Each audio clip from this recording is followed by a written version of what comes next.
जोरदार टाळ्या देऊयात आपण सगळेजण.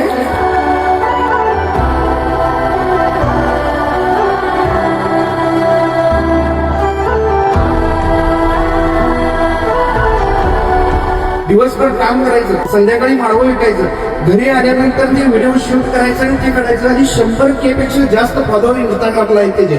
तो आता सेलिब्रिटी आहे.